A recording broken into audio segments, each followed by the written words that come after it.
I offer my very sincere gratitude to all of you who have come to take your precious time to be with us at Sri Radha Gopinath Temple to celebrate Radhastami.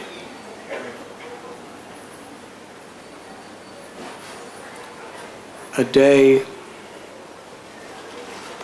in which we meditate upon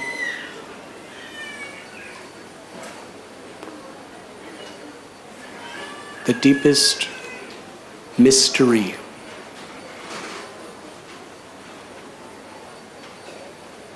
buried within the vast treasure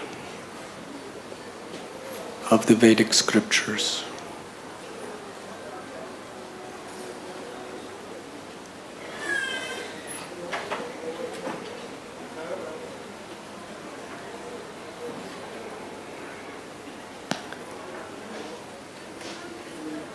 According to a particular person's level of spiritual awareness and their particular inclinations,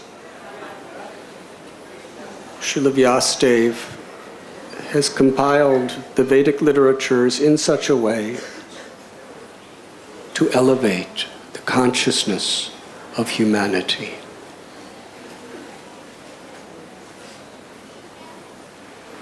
There are Puranas specifically for those who are deeply ingrained in the mode of ignorance, knowing that there's no other way to help them except to somehow try to lift them to the mode of passion. And for those in the mode of passion, to somehow lift them to the mode of goodness. And for those in the mode of goodness, to lift them to the transcendental plane.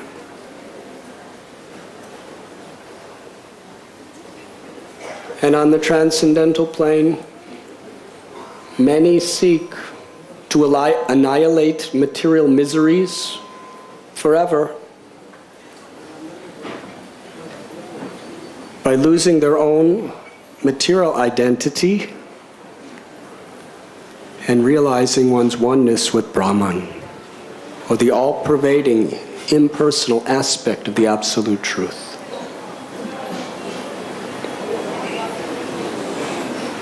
And then there is, for those great yogis, to understand their direct and personal connection with the Paramatma, or the Lord, who is situated within their hearts.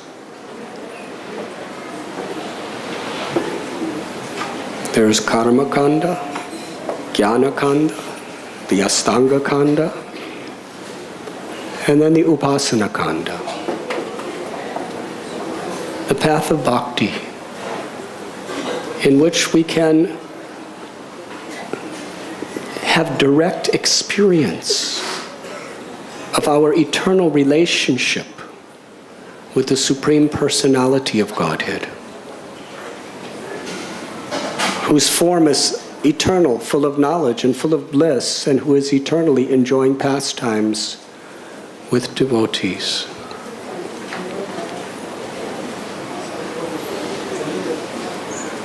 Generally, we are taught that the Absolute Truth is the all-great Supreme Master of all living beings.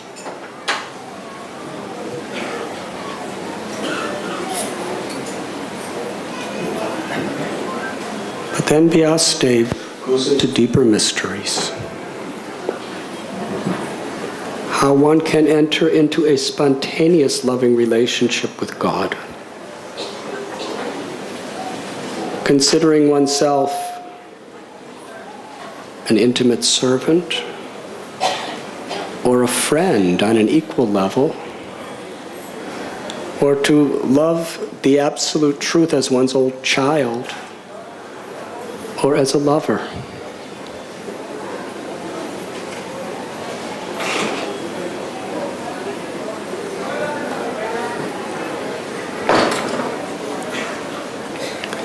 The absolute truth is one. But that one truth, Krishna, is eternally manifested in both a male and female aspect or personalities for the purpose of exchanging love. And just as Krishnastu Bhagavan Swayam is the source of all incarnations, his eternal pleasure potency, his Hladini Shakti, Srimati Radharani, is the source of all consorts and all goddesses of fortune. Srila Prabhupada explains that Srimati Radharani is the transformation of Krishna's supreme love. She is the personification of all spiritual love.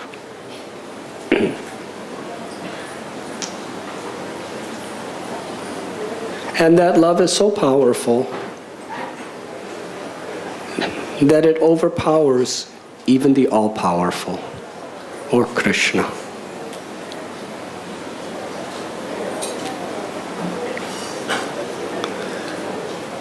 To release the dormant love within our heart is only possible by the grace of the Lord's Hladini Shakti, or his pleasure potency, Srimati Radharani.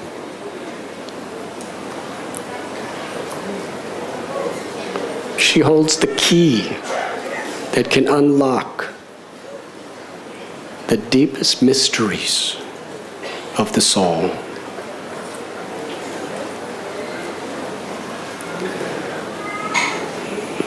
But it is natural. That which is most rare, most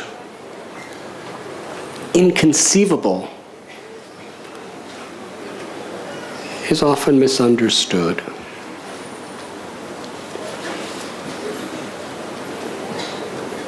When you go into Air India, sometimes you see on the walls painted Rasalilas, and there's Radharani dancing. And people, oh, that is our tradition, Radha and Krishna. But a very deep subject.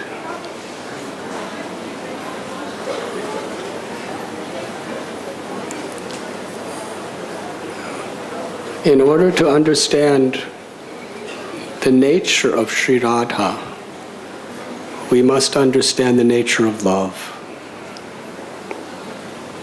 Krishnadas Kaviraj Goswami goes through great lengths to define what is spiritual love and what is the love of the gopis.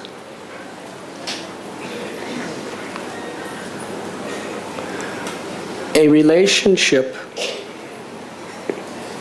based on the misconception that I am this body and mind, or a relationship that is based on the concern for my enjoyment, that is called kama.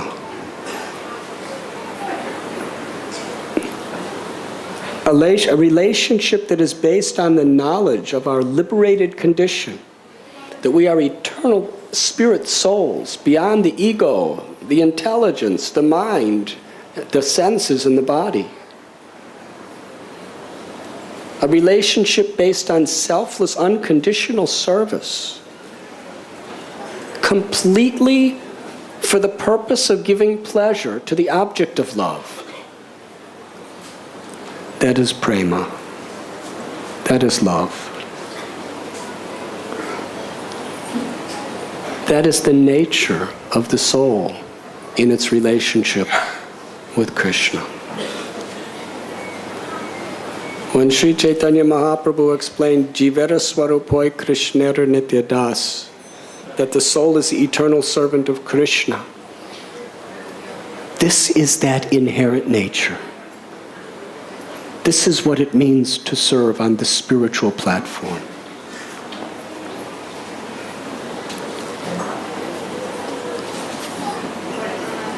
And the gopis of Vrindavan, even the greatest sannyasis like Shukadev Goswami, Sri Chaitanya Mahaprabhu, Rup Sanatan Goswamis, Raghunath Das Goswami,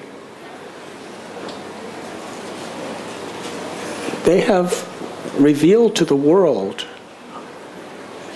that the purity, the intimacy of the love of the gopis is unparalleled, even in the spiritual world. Why? Because they have not even a tinge of desire for their own purposes. Their hearts, their bodies, their minds, their everything is absolutely and constantly dedicated to give happiness to Krishna.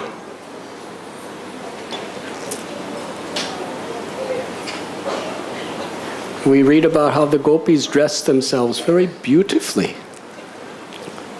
They put on cosmetics and fragrances, and they comb their hair and put flowers. Now, in this world, so many ladies do that, and men do it in their own way also.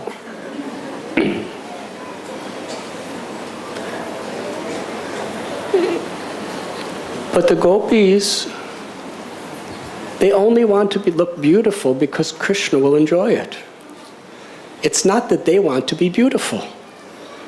It's that they know Krishna wants to enjoy their beauty. And Chaitanya Charitamrita tells us how the gopis, they make themselves so beautiful. And when Krishna sees their beauty, his beauty increases due to the happiness of seeing their beauty.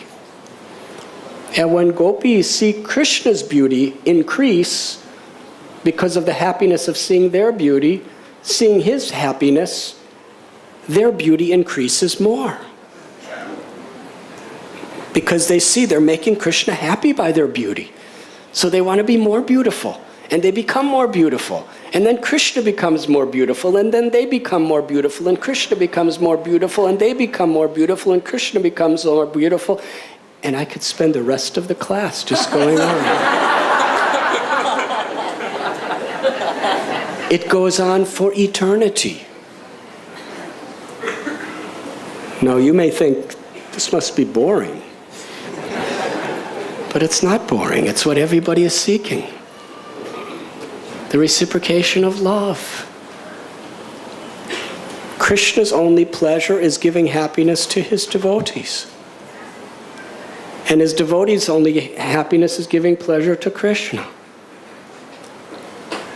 And the gopis have perfected that art to the supreme degree.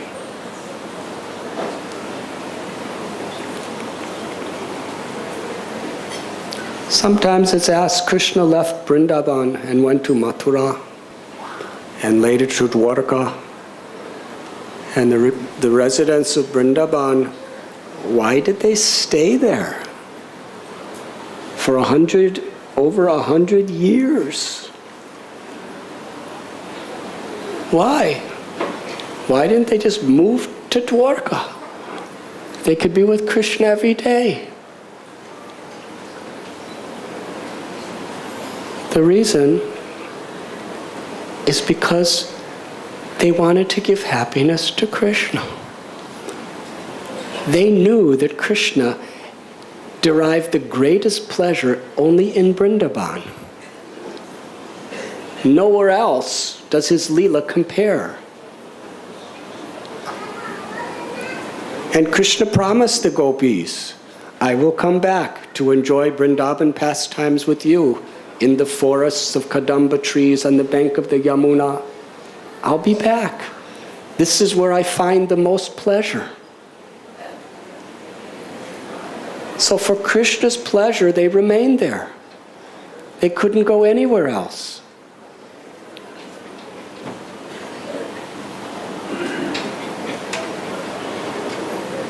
We know that beautiful story where gopis are willing to suffer in hell for billions of years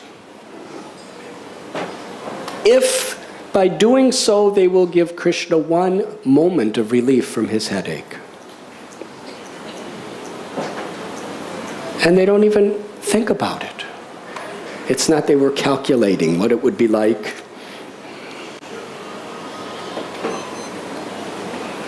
Such love is impossible in this material world. The gopis have completely spiritual bodies because they have absolutely no false egos. There's no selfishness. Everything is for Krishna.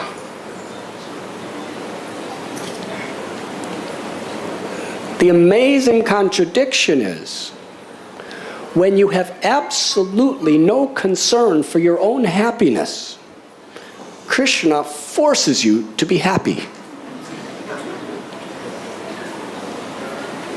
The gopis don't want happiness. They only want Krishna's happiness. But Krishna reciprocates with that love by giving them unlimited happiness. The happiness of giving.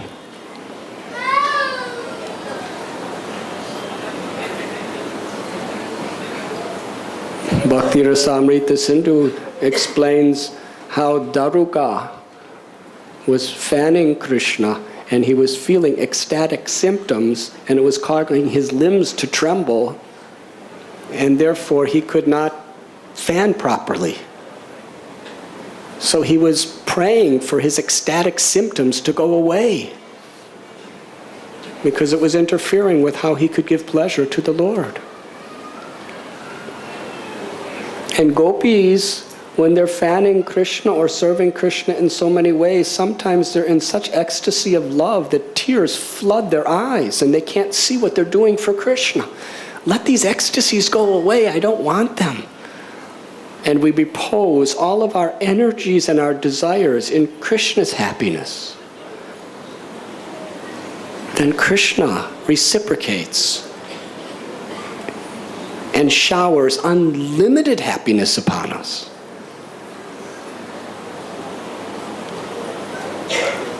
That is his selfless love.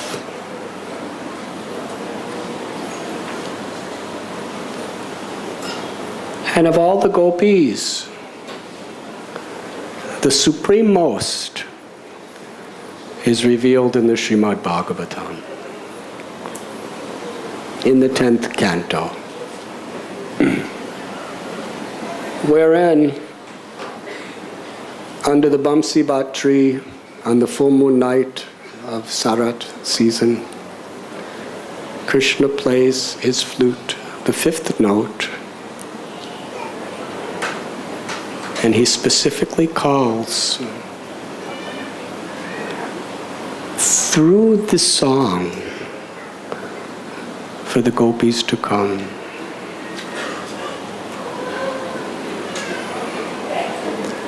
What a musician. We hear how beautiful this flute is, and this violin, and Gaurvani Prabhu's beautiful voice.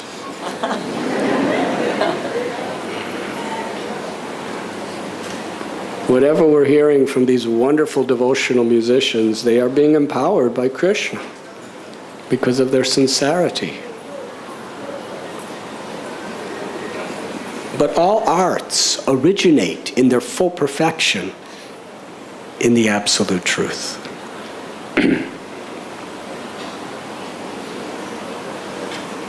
Everything is based on love. When Krishna plays his flute, the intimate love of his heart manifests through his breath into the holes of the flute and is carried by that song through the atmosphere into the ears of the gopis and then directly into their hearts. where they are conquered. Lord Chaitanya explains, when Krishna plays this flute and this love of his heart is manifesting in this divine musical sound vibration, and it's personally for each gopi, when it enters into their ears, it's like a bird that makes a nest to block the ears from everything and anything else. And then that sound goes right into the heart and plunders their entire consciousness.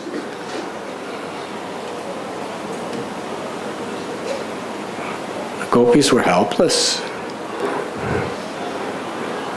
They left everything, their security, their families, their reputations, and they went to seek Krishna. And Krishna told them to go home.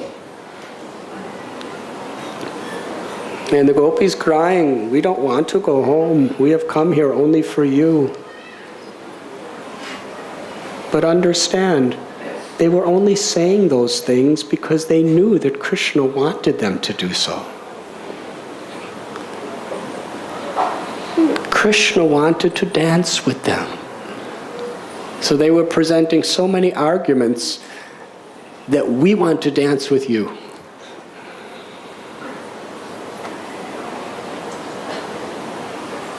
And Krishna danced. And he manifested himself in between each gopi. But then it appeared that they were all becoming proud, thinking Krishna's only with me, so he disappeared. And in that feeling of separation, they were going mad, totally engrossed in Krishna. If only we could have this experience. We just go on with our lives. And the gopis, they were talking to each other. They were enacting Krishna's various pastimes with each other. They were asking the trees, the birds, the stars, the moon, where is Sri Nandanandana? All to give their hearts for Krishna's pleasure.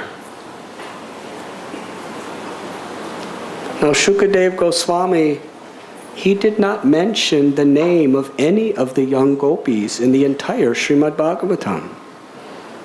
He mentions Yashoda and some of older gopis, but there is not a single gopi's name of the younger gopis of the Madhurya Ras. The reason? Because the love of the gopis is so great. And they give such pleasure to Krishna that as Shukadev Goswami even once spoke any gopi's name, he was afraid he would go into a trance and not be able to continue the narration. And Parikshit Maharaj was going to die in 7 days. By the time he was in the 10th canto, there was only a few days left. So out of his compassion, he very carefully did not speak their names. But then, he comes to that point where all gopis are searching for Krishna. These are the topmost, highest, most intimate transcendentalists. Those who give the most pleasure to God and who receive the greatest degree of ecstasy from God. And among them, they saw the footprints of one gopi who Krishna left everyone else to be alone with. And at that point, Shukadev Goswami, he couldn't say her name, but he almost said her name. Anayaradhito nunam Bhagavan Harir Ishvara. That Krishna left all of us, Govinda left all of us for this one gopi who loves and serves Krishna with the greatest devotion, the greatest, the ultimate of all devotees. And that is Srimati Radharani.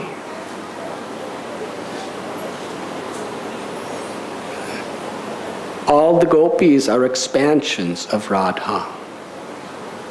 All love of God in every living entity's heart is part and parcel of Sri Radha's love. She is the complete, unlimited reservoir of all love. And Krishna is the complete object of all love. The pastimes of Radha and Krishna are the purest form of spiritual revelation, the highest and most intimate revelation of the absolute truth.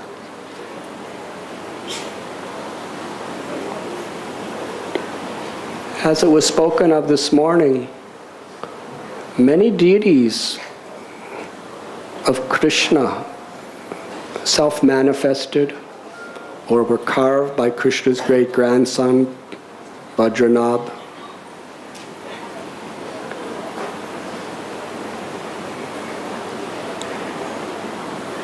And the great devotees, the Goswamis, they worshipped Radha Krishna in the form of Krishna, knowing that in the very core of Krishna's heart is Sri Radha. So when they worship the deity of Krishna, their actually great main focus is on the pleasure of Sri Radha, as being an assistant to serve, to be a part of Radha's love for Krishna. And it was Sri Chaitanya Mahaprabhu and his followers who so mercifully revealed Srimati Radharani's super excellence, even to the people in general.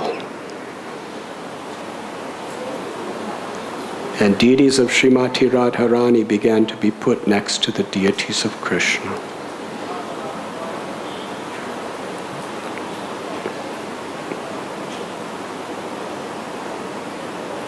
Krishna is all-knowing. He knows everything past, present, and future. He knows every living being's heart. But there's one thing that Krishna longed to know: the nature of Radha's love, the nature of his own pleasure potency. To understand the glory of Sri Radharani's love, the sweetness she realizes in experiencing his love, and what she relishes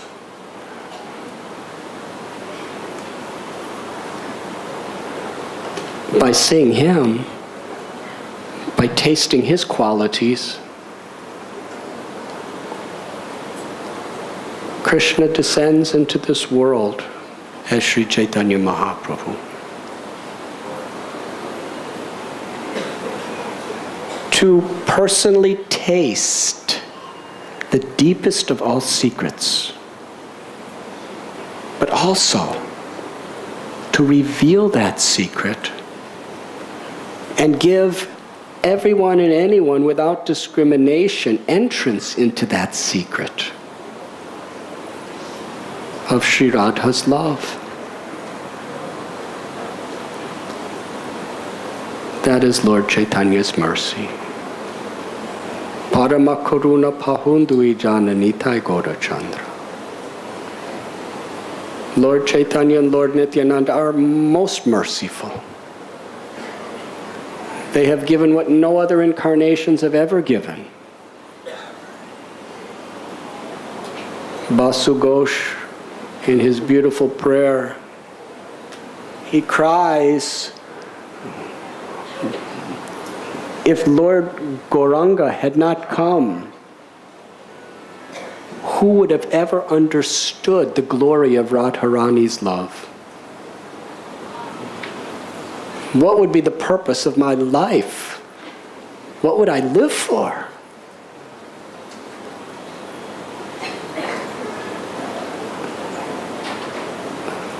Lord Chaitanya and his true followers has revealed this great secret to us. There are many beautiful pastimes of Sri Sri Radha and Krishna that are revealed in the Puranas, in the books of great acharyas and Goswamis. Turn the AC more because it's...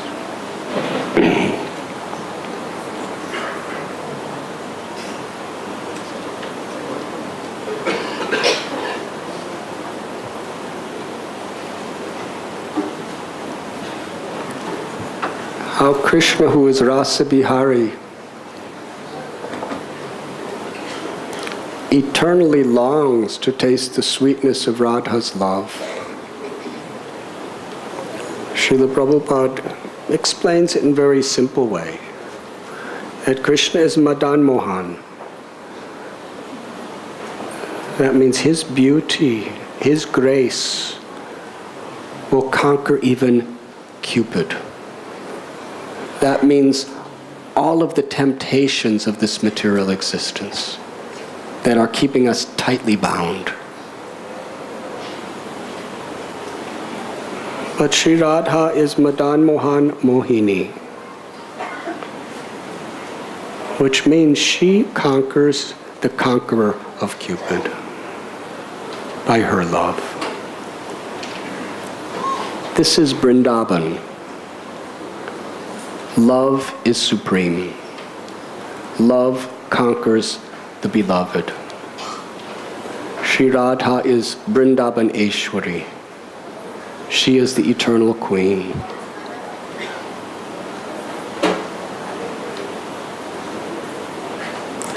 When Sri Radha will become angry with Krishna, and she does so only for his pleasure,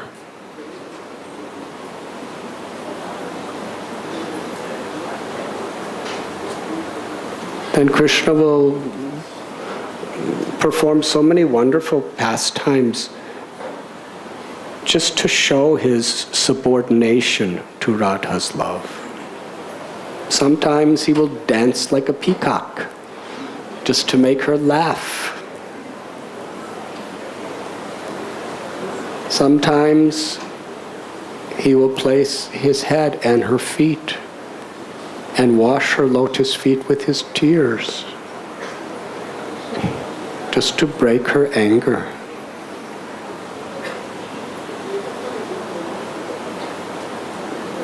Sometimes Krishna will block the path of Sri Radha and the gopis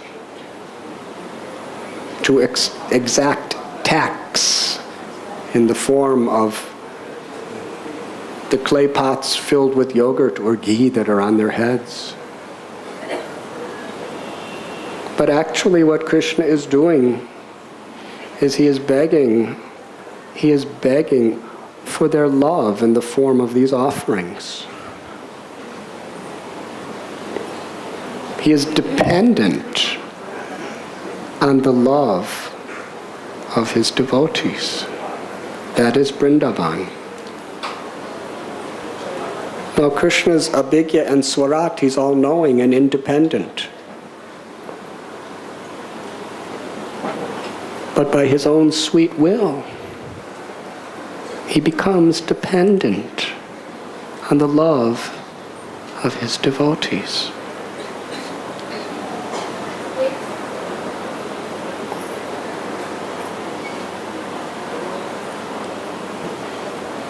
The Harinam Sankirtan movement is the eternal pastime of Radha and Krishna in the spiritual world. Golokera Premadana Harinam Sankirtan. And Sri Chaitanya Mahaprabhu, who is Krishna tasting the sweetness of Radha's love, has brought the eternal pastime of Nam Sankirtan from the spiritual world of Vrindavan to this world. And he's actually inviting us to engage in this spiritual pastime that is eternally being enacted in Goloka.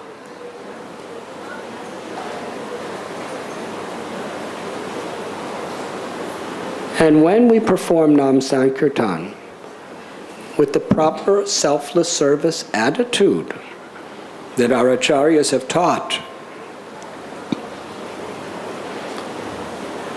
the Lord is giving us entrance into Radha and Krishna's pastimes. Today, Dwarkadish Prabhu was explaining that when we come before Srimati Radharani, we are beggars. We are begging for that love. We are begging for that grace.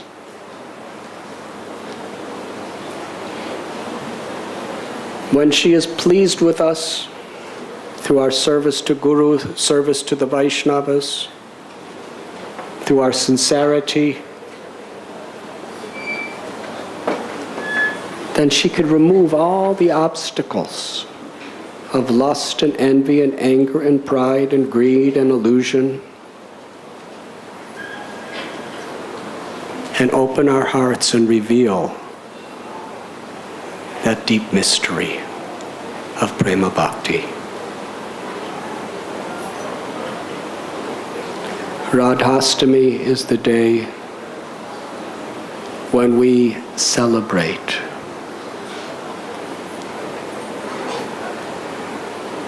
the ultimate bestower of spiritual love.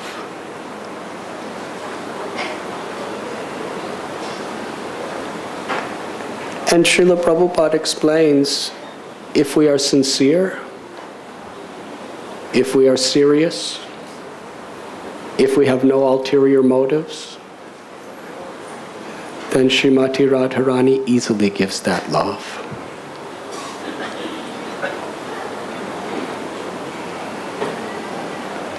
It is interesting that the gopis, they're just simple cowherd girls. Lakshmi Devi, the goddess of fortune, she wanted to enter into the Rasa Leela of Krishna. She performed tapasya for thousands of years for that purpose. She left Vaikuntha, but she was not allowed to cross the Yamuna to enter into the Ras Leela. She was given the benediction where she could see it. But in order to participate, she had to give up her love in Aishwarya Bhav. In other words, she had to give up her conception that she was a goddess and a queen. She had to milk cows. She had to pick up cow dung and carry it on her head. She had to go to the Yamuna and fill buckets with water and carry it on her head. Sometimes long distances. Do household chores. The simplicity of the gopis' love. Even Lakshmi is longing, praying, and doing tapasya to taste. But she cannot. Imagine that. Who is Lakshmi Devi? She's Radharani herself in an in a expanded form. And Lord Chaitanya Mahaprabhu, and His divine servant Srila Prabhupada is giving us, you and me, and all the rest of us here tonight, is giving us the opportunity to have a position that even Lakshmi can't achieve.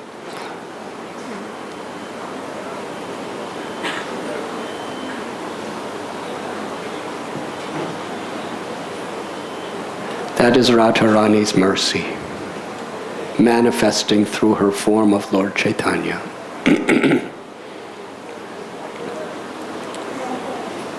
When Srila Prabhupada was on the Jaladuta, he was praying to Srimati Radharani to empower him. And it is her grace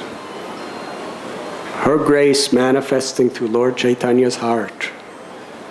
Lord Chaitanya's heart is Radharani's heart. It is her grace that empowered Srila Prabhupada to give us the greatest of all treasures, access to the deepest of all mysteries, the highest essence and perfection of all spiritual knowledge.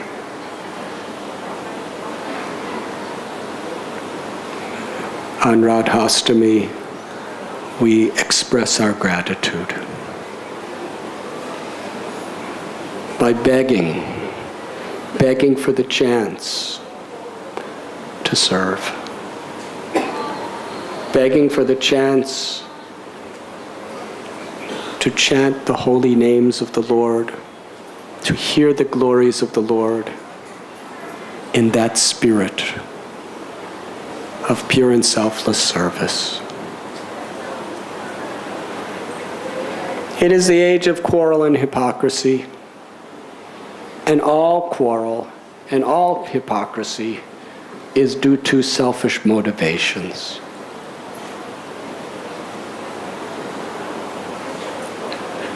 Trinadapi sunichina taror iba sahishnuna amanina manadena kirtaniya sadahari. Chaitanya Mahaprabhu gave us such a simple and powerful cure to all the ills and sufferings of Kali. If we can just chant the holy name in this humble state of mind, selfless servitude, following in the footsteps of the gopis, there can be no real quarrel. And even if there is quarrel, it's only to enhance the experience of our love. In this world, quarrel enhances our dislike, our envy, our repulsion. In the spiritual world, quarrel only increases the unity of our hearts by giving dynamic energy to our love for Krishna and for each other.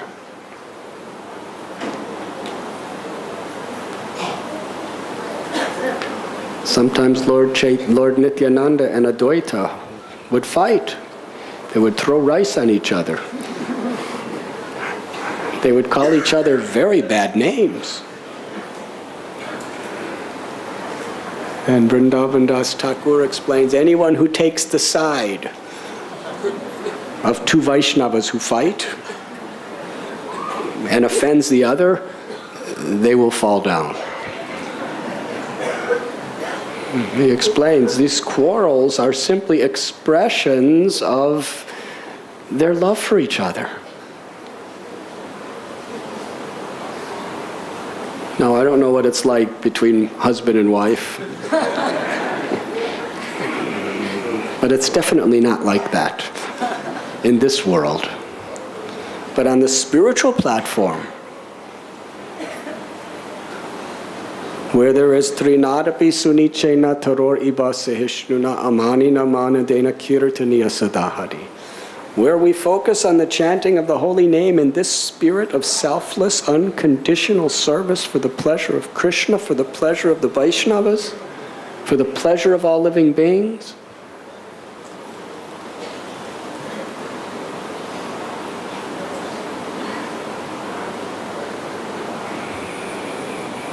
then the type of quarrel and hypocrisy that divides us ceases to exist.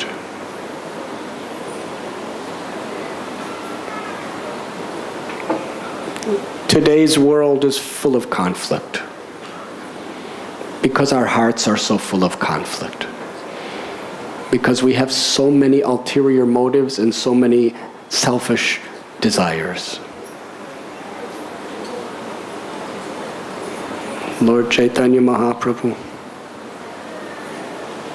Srimati Radharani has given us this gift to rise above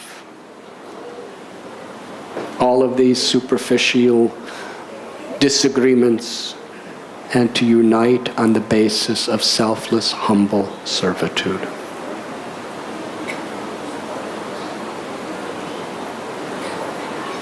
And when we chant the holy names in that spirit, Bhaktisiddhanta Saraswati Thakur explains, then the entire spiritual world is revealed to us from within our hearts. So on this day, let us pray. Let us pray to Sri Radharani for deep and genuine gratitude and for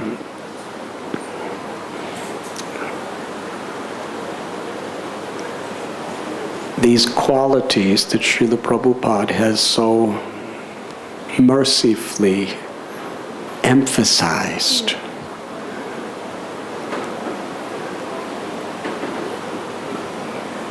To cultivate these qualities of humility, gratitude, and selfless service to Krishna.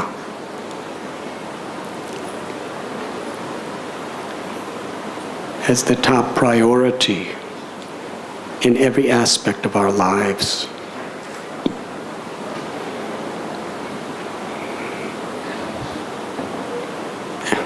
And let us pray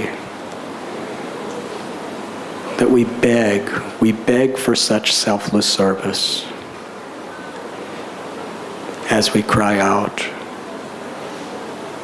those holy names that have descended from Goloka Vrindavan to transport us to the highest perfection. Hare Krishna, Hare Krishna, Krishna Krishna, Hare Hare, Hare Ram, Ram Ram, Hare Hare. Much louder, please.